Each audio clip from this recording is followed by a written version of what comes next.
Salut tout le monde, ici Abdul Malik de la chaîne Série Science, j'espère que vous allez bien. Aujourd'hui, on va traiter un nouvel exercice sur dynamique, ok, application base dynamique que vous m'avez tant demandé récemment dans le dernier sondage que j'ai fait. Bien sûr, sans plus tarder, je vais vous demander, moi, de lire attentivement l'énoncé. Mettez sur pause. J'ai déjà normalement partagé ce document avec vous sur, sur mon canal Telegram, ok, que je mets toujours en description dans toutes mes vidéos désormais.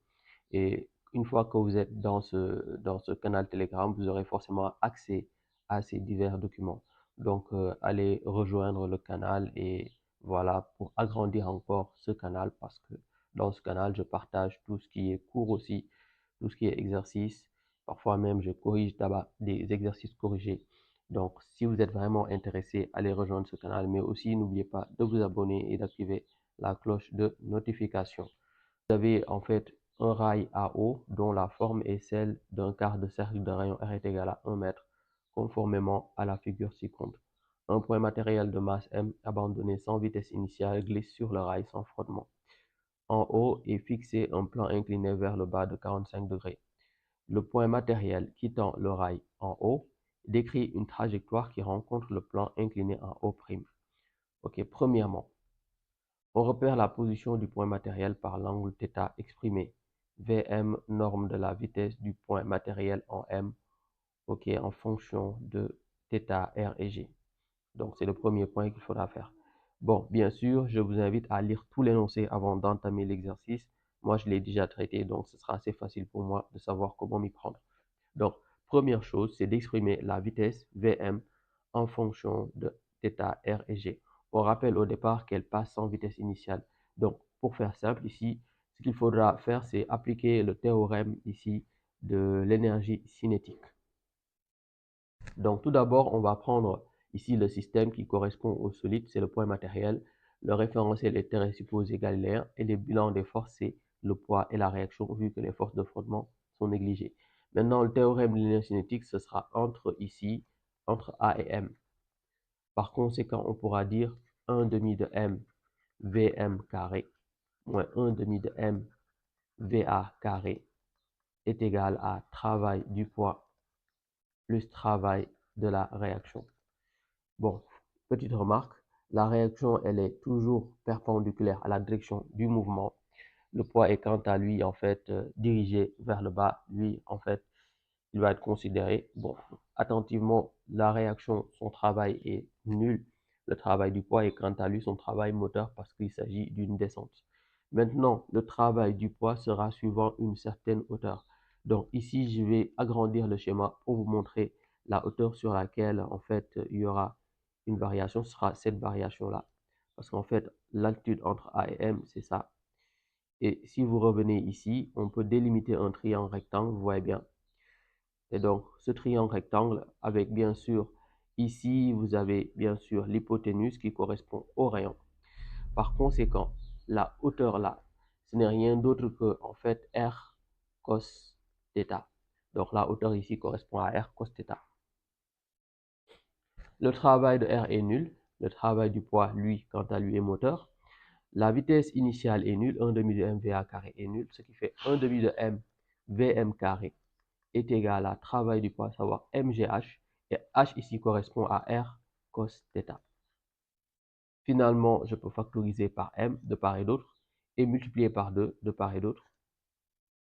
Ok, en multipliant par 2, je enlève le 1 demi, ce qui fait 2 fois 1 demi, c'est 1. Donc vm carré est égal à 2gr cos θ. Conséquence maintenant, vm est égal à racine de 2gr cos θ. Comme demandé plus tôt, l'expression de Vm en fonction de R, G et θ. Bon, en deuxième lieu, on nous demande d'exprimer en fonction de θ, G et M l'intensité de la réaction que le rail exerce sur le point matériel. En quel point de cette intensité est-elle maximale et la calculer. Bon, pour faire simple, on va mettre en place ici le théorème du centre de l'inertie qui nous permettra d'avoir ici la norme de la réaction et ainsi de suite pouvoir déterminer la réaction.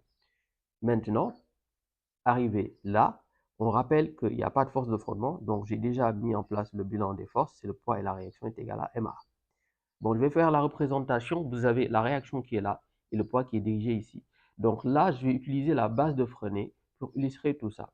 Vous savez, c'est un mouvement ici sur un arc de cercle. Ok. Bien sûr, la normale est dirigée vers le centre et la tangente, elle, voilà, elle est, voilà, tangente ici à l'arc de cercle. Bon, bien sûr, ici, pour pouvoir étudier la réaction, on va utiliser l'axe normal, la normale. Et donc, sur la normale, vous voyez bien, R est orienté dans le sens positif et P, quant à lui, sera orienté dans le sens négatif en faisant sa projection orthogonale sur l'axe. Donc, en faisant sa projection orthogonale sur l'axe, vous avez ici Pn qui est là. OK. Maintenant, pour ce qui est de Pn, il est dans le sens négatif, ce qui fait moins P. Mais moins P par rapport à quoi? On va faire une chose très simple. On va en fait identifier l'angle en question qui P fait avec l'axe normal. Et cet angle va être redistribué ici, c'est l'angle θ. L'angle θ qu'on avait ici et c'est cet angle qu'on aura encore ici. Et bon, c'est assez simple parce qu'en réalité, il s'agit de deux angles ici qui sont correspondants. Voilà, θ il est là. Et pour déterminer P par rapport à la normale, ce sera moins P ici, moins P cos θ. Voilà. Et pour ce qui est en fait de la réaction par rapport à la normale, ce sera R, ok, et qui sera égal à M à N. Donc, suivant la normale, ici, vous avez en réalité R, ok, parce que dans le sens positif, pour ce qui est du poids, ce sera moins P cos θ est égal à mv carré sur r, à savoir AM à n. Et AN, c'est quoi? C'est v carré sur r. À ce niveau, si un point quelconque, on va le nommer m, donc ce sera AN est égal à Vm carré sur r. On rappelle l'expression de Vm, c'est 2gr cos θ. C'est important de le savoir. Finalement, on aura r est égal à m Vm carré sur r plus p cos θ. Bon, on remplace Vm par son expression, à savoir 2gr cos θ. On aura 2gr cos θ, on aura m facteur de 2gr cos θ sur r plus p cos θ. Si je veux, je vais écrire mg cos θ. Maintenant, on factorise par r de part et d'autre, on aura 2mg cos θ plus mg cos θ. Conséquence maintenant, on aura 3mg cos θ. Et ça correspond à l'expression de R. Donc, celle qu'on nous demandait en fonction de, c'est l'expression qu'on nous demandait en fonction de mg et θ.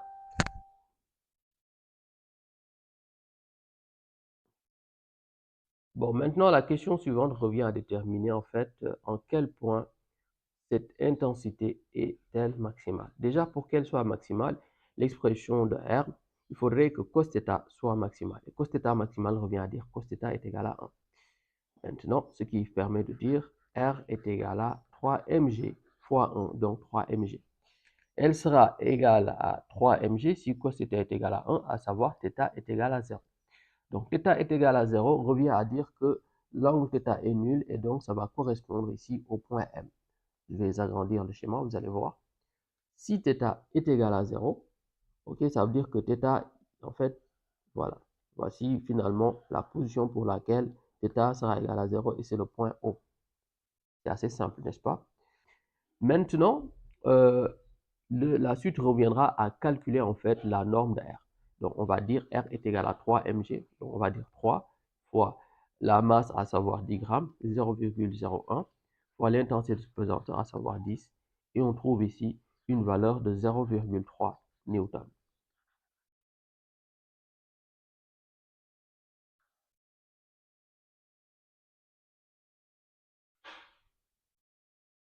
En troisième lieu, on nous demande de déterminer les caractéristiques de la vitesse V0 au point O.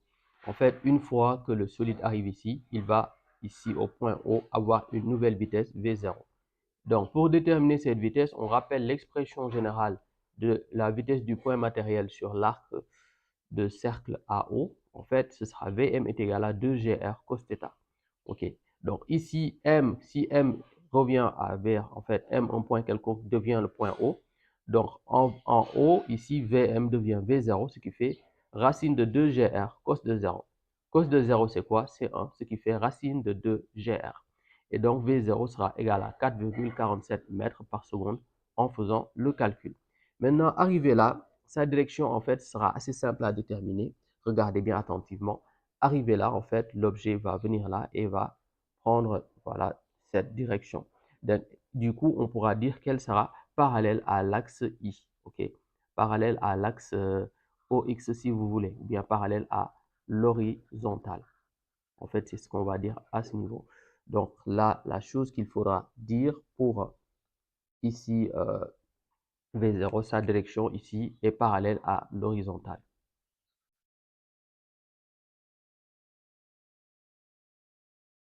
Par la suite, on nous demande de déterminer ici l'équation de la trajectoire du mouvement du point matériel en O et O', point de contact.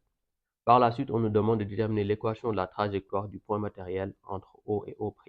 Vous avez en fait le point matériel qui est là au point O et qui va en fait effectuer un mouvement de chute libre. Arriver là, il va effectuer un mouvement de chute libre et arriver au point O'. Donc, je vais agrandir le schéma ici. Donc, voyez ce qu'on a. Vous avez en réalité le point matériel qui est là et qui après par la suite tombe au point O'. On pourra dire que c'est l'application d'une particule dans un champ de pesanteur. À cet effet, on pourra ici écrire en fait l'équation horaire en blanc, bien sûr, les axes qu'on a présentés dans l'exercice parce qu'on a présenté deux axes, I et J, l'horizontale et la verticale à cet effet.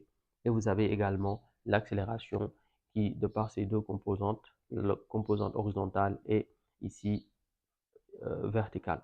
Bon, maintenant, OM0, X0, Y0, ce sera 0 et 0 parce qu'au point initial, vous voyez bien, le point est au point 0 qui sera considéré comme origine. Maintenant, pour V0X, ce sera ici V0 tout court parce qu'en fait, V0 est uniquement porté par, à cet effet, est uniquement porté par l'axe horizontal, ce qui fait que V0Y sera égal à 0. Pour ce qui est de l'accélération, il s'agit d'un mouvement ici de chute libre. Par conséquent, l'accélération, sa composante sur X est nulle et sa composante sur Y va correspondre à moins G. Finalement, l'expression de X en fonction du temps sera ici 1 demi de AX T carré. Or, ici, AX est nul, plus V0X fois T, et V0X, c'est V0, donc ce qui fait V0T, ok, et X0, c'est 0, donc ce qui fait V0T uniquement. Pour Y, ce sera moins, en fait, 1 demi de AYT carré, ce qui veut dire moins 1 demi de GT carré, vu que AY correspond à moins G, plus ici V0YT. V0YT, c'est 0, donc à ce niveau, il n'y a rien. Et ensuite, plus Y0. Y0 aussi, c'est 0. Finalement, voici l'expression auquel nous attendons. Donc, finalisation horaire. Et donc, voici les équations horaires. Maintenant, la suite reviendra à déterminer l'équation de la trajectoire. Pour ça, on va écrire Y en fonction de X. On rappelle qu'on a X en fonction de T, ce qui nous permet d'avoir T est égal à X sur V0. Par conséquent, on aura Y est égal à 1 moins 1 demi plutôt de G facteur de X carré sur V0 carré. Donc, voici l'équation de la trajectoire. La distance OO' en fonction de V0 et G. On rappelle ici que Y, l'équation de la trajectoire, nous avait donné moins 1 demi de G X carré sur V0 carré.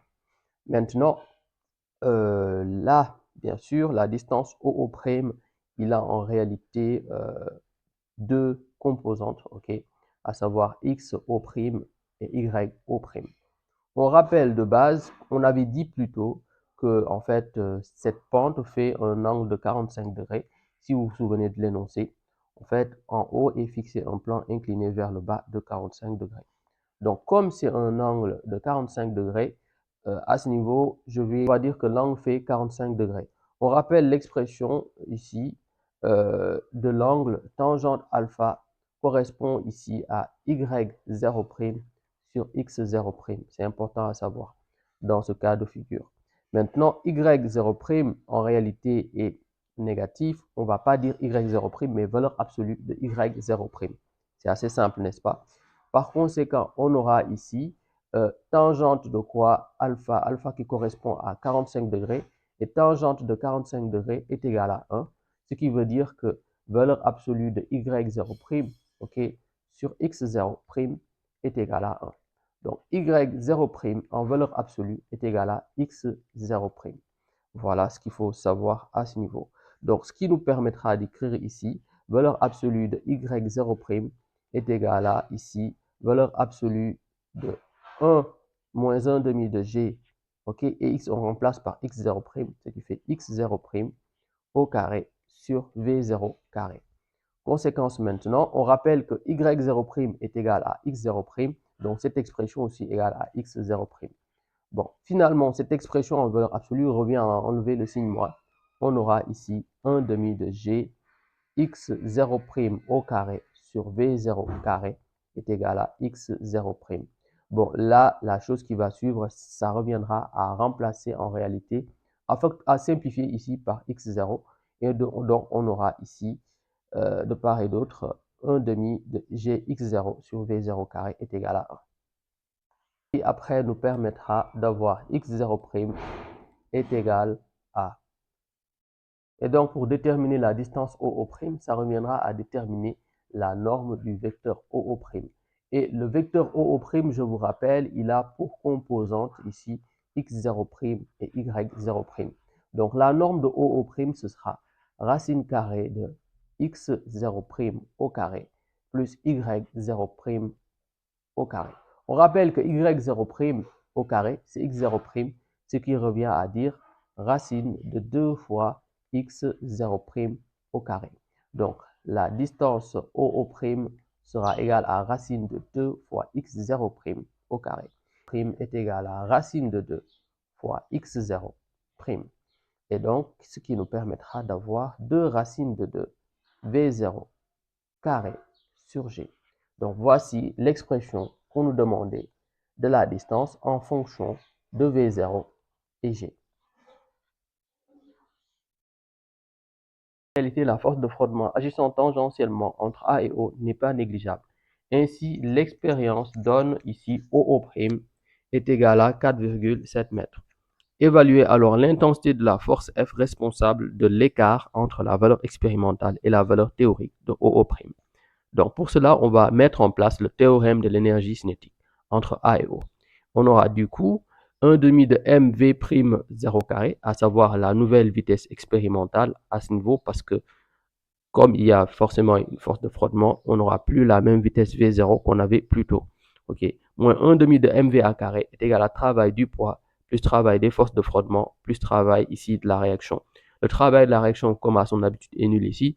La vitesse initiale était nulle également, ce qui nous permet d'avoir 1 demi de mv'0 carré est égal à mgr. Travail du poids à cet effet entre A et O, ce sera en fait le travail entre A et O. L'altitude va correspondre au rayon R, ce qui fait mgr moins F fois R θ fois R pi sur 2 en fait.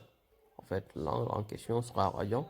En fait, là, vous voyez bien que l'angle c'est 90, donc ce qui correspond en radian à pi sur 2. Et donc, la suite revient à déplacer l'expression avec F moins F fois R pi sur 2 que je vais mettre dans le premier membre. Et dans l'autre sens, je déplace 1 demi de mv'0 carré dans le second membre. Ce qui après me permet d'avoir F fois R pi sur 2 est égal à mgr moins 1 demi de mv'0 carré.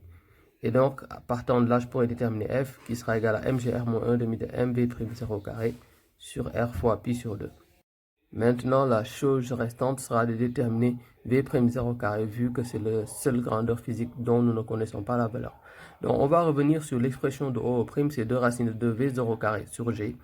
Et on rappelle que V'0, c'est la nouvelle vitesse pour, en fait, ici, une distance expérimentale, à savoir OO' qui est égale à 4,7 mètres.